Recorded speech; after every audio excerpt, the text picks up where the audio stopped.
Basically what you're going to see is over on the computer, we send a signal through, which is the signal in this coil, and then the other graph will be receiving the signal in this coil. And this is basically just to make sure that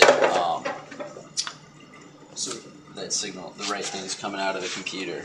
So what happens when you run a current through this one is it produces a magnetic field, and so when you have it close, when you run a magnetic field through another coil, it produces an electric current, and that's basically how we're going to stimulate the muscles in the neck.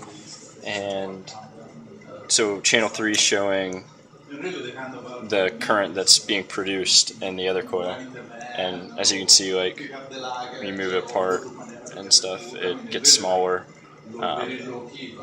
as the magnetic field gets like less, basically, as the distance increases. So. The ultimate goal is to get these coils small enough to implant, like we call them nano coils.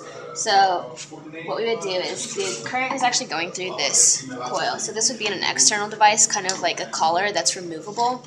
And then this would be a nano coil that we would inject onto the muscle with like a small or a large needle, I guess.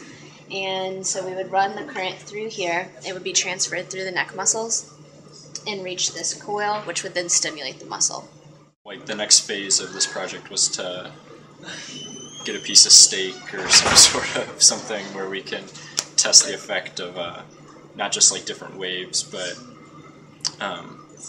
how the magnetic field is, or how the currents produced in this coil is affected by the magnetic field having to go through tissue and muscle.